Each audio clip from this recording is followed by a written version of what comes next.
Massachusetts ranks high among the states for the gap between wealth and poverty, but also for the percentage of poor households headed by working women.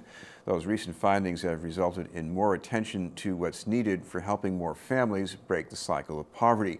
Our guest is from an organization that tries to do this mainly through education, the Crittenton Women's Union. We'd like to welcome the Vice President of Public Policy, Ruthie Liberman. Thank you very much for being with us, Ruthie. Thank you. Happy to be here. I want to ask you about that finding, and we're not talking about just women who happen to be poor. We're talking about working poor. Absolutely. Massachusetts has the notorious rank of being fifth worst in the nation for poor working women. These are women who are heads of households. And in Massachusetts, about 20% of the families are headed by women, but about 50% of those are women in poverty, and that means that their kids are living in poverty as well. No, I know we can talk about the nature of poverty, but look at what's been going on with the economy, because what we're still hearing, despite all this talk about incremental recovery, we have more and more young adults, men and women, who are neither at work nor at school. Yes, that is a true factor related to this jobless recovery. We don't have the labor market that we had in the past, and the folks that are successful are those who have some post-secondary education. And that's one of the distinguishing features of these poor female-headed families, is that 52% of them have no post-secondary education at all. Our own research at Crittenton Women's Union shows that it's pretty much impossible to support a family in Massachusetts without some assistance if you don't have higher education. So it's all about higher education. Well, the old anti-poverty model was a change of attitude and a quick fix, but I guess that doesn't cut it these days.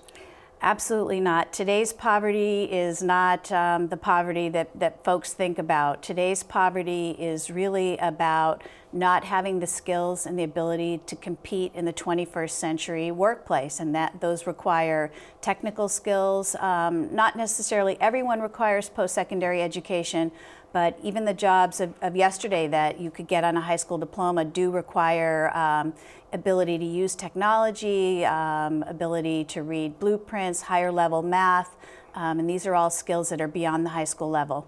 Well, of course, when you're trying to help a young woman acquire these skills, you've got to deal with, not just a lack of education. There are other things going on. I guess there is this whole, the traumatization, almost like a brain damage that comes from being poor. Yeah, well, we wouldn't exactly call it a brain damage, but in fact, our organization has been working with brain science researchers to understand the impacts of poverty, both on the developing children and on adults. And there are two types of impacts. If you grow up in poverty, you're developing in a way where you're responding to the challenges of your environment, and you happen to get very good at survival skills, instincts on how to get by, how to get by with few resources. There are parts of your brain that are involved with decision making and long-term planning, goal setting, that don't necessarily get stretched in the right ways because of the skills that you need to have to survive in your environment. And so your brain kind of gets wired in a different way. I'm not saying it's better or worse, it's wired for a certain environment.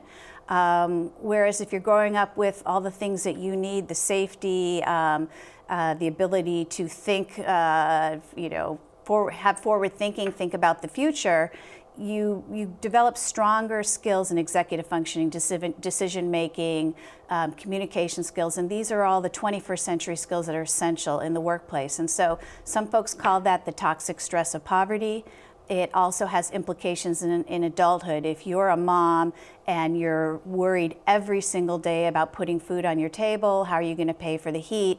It's really challenging to think about signing up for college and carrying a full load, planning your educational progress, and then moving into the professional working world. That mother needs to feel confident that a decision she makes about her future will actually work out in some ways. So how do you get someone to feel that? I mean, what kind of intervention are you talking about? Well, at Crittenton Women's Union, we've been testing many different models of helping women work their way out of poverty, and we've developed a program called Mobility Mentoring, and in that program we work on linking up these women with information, with resources, and with actual skill building. And the skill building that we're doing is on a one-on-one basis, helping them array their options, plan for the future, and stay extremely focused on the goals. One of the hallmarks of these programs is they're not short-term programs. They take a period of time to help people plan and gain the skills that they need to compete successfully in the marketplace. And we're willing to invest in these women, and we're getting amazing results. We're having 50% increases in college completion rates. We're having huge jumps in earnings, and we're even getting some of our clients who have gone from poverty, from earning maybe $10,000, $12,000 a year, to being first-time home buyers. Well, you know, when you're talking about getting confidence to go that far into college, I guess in many cases you're talking about people who grew up in families where there weren't people going to college, and so you didn't think that people like you could do that. I guess that's a real barrier. It is a real barrier, and if you look around in your community and what you see are folks who are unemployed or folks who are in very low wage jobs, you're highly likely to end up that way too. In fact, those single parent poor families that we mentioned at the very beginning, they're concentrated in 16 industry areas. These women are concentrated in 16 industry areas that are extremely low wage, with jobs such as working in the retail industry, childcare workers, home health aides. These are jobs that pay close to minimum wage, don't provide any sick time, don't provide any benefits, and make it even more challenging to take the steps you need to train for family-sustaining jobs. Well, this is all happening at the same time we're debating about whether to increase the minimum wage in Massachusetts. Certainly you're talking about a lot of people who could use some more money, but on the other hand, we're hearing also that if you raise that wage, more of those people will be out of work. Well, you know, there's research that can support many different claims, and much of the research that we have focused on says that increasing the minimum wage would increase consumer spending, and that would lead to an increase in jobs. There really hasn't been a history of when the minimum wage goes up, you know, people losing their jobs. In fact, the minimum wage is less important on the number of jobs out there than the strength of the economy in general. Of course, one of the other trends going on here is how much public support there is for getting people out of poverty. So what have you seen there?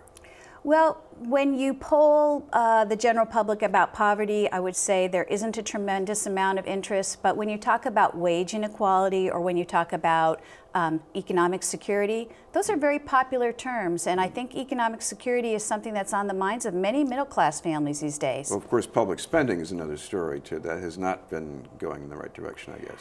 No, it has not. You know, like many areas of public service, the supports for low-income families have declined dramatically over the course of the recession, and they actually were declining beforehand. But we're getting to a point now where our public leaders are understanding that we need to invest in skill building, and that skill building is good for our economy. It's good for our businesses in Massachusetts. We have a lot of business leaders talking about positions here in Massachusetts that are not filled because they can't find the skilled labor.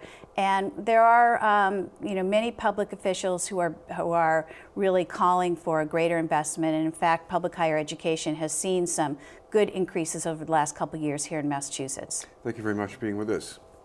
Ruthie Liberman from the Crittenton Women's Union. In a moment, we'll talk with the candidate for state representative in Dorchester.